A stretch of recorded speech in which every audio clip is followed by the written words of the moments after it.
You know that moment when you trip in public and feel like everyone just saw it? Like the whole world paused for a second just to silently judge you? Yeah, that's the spotlight effect. The thing is that almost nobody noticed. In fact, they were probably too busy wondering if their hair looked okay or if they locked the front door. The truth is, we're not the center of everyone else's world, we're just the center of our own. The spotlight effect is a psychological phenomenon where we overestimate how much other people notice us. It's like we're on stage under a giant spotlight, while everyone else is sitting in the audience with binoculars. Only, they're not. They're not even looking up. They're on their phones, in their heads, or worrying about how they look. We live so much of our lives assuming that other people are paying attention to us. But the vast majority of the time, they're not. And this mental distortion doesn't just make us feel awkward, it can actually shape the decisions we make, the risks we avoid, and the chances we never take. Let me tell you about a classic experiment that really shows how this works. At Cornell University, researchers asked students to wear bright, embarrassing t-shirts like huge, awkward pictures of Barry Manilow on the front. They had to walk into a room full of strangers and then estimate how many people noticed what they were wearing. The students predicted that almost everyone had seen their t-shirt.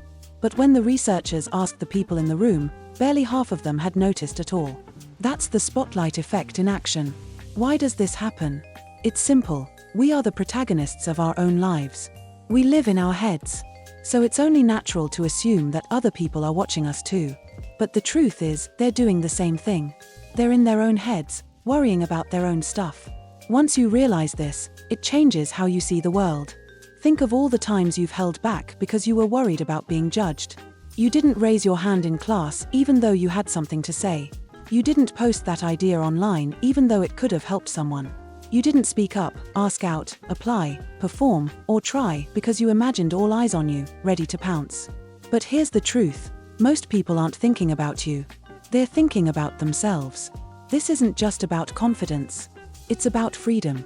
Imagine how much lighter life would feel if you stopped assuming the whole world was watching. What would you try? What would you say? What dream would you actually chase? You don't need to pretend people will never notice anything at all. Sure, sometimes they will. But not nearly as often or as intensely as you fear. And even when they do notice, they usually forget. Think about it, when was the last time you replayed a stranger's awkward moment over and over in your mind? You probably don't even remember it happened. But we treat our own minor slip-ups like viral failures. Like we're going to be the punchline of someone else's story forever. You're not. People move on. They always do. So what can you do? First, remind yourself of the spotlight effect when you feel self-conscious. Name it.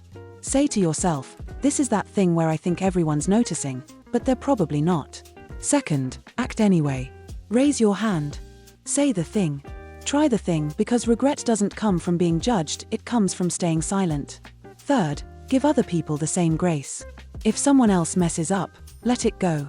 Because that reinforces to your brain that it's okay to be human. The spotlight effect is like a mental trick mirror. It makes you think you're under intense scrutiny when really, you're just living. Just like everyone else. The spotlight you feel, it's not real. And when you stop believing in it, that's when you finally step into the light on your own terms. Not because people are watching, but because you are ready to shine.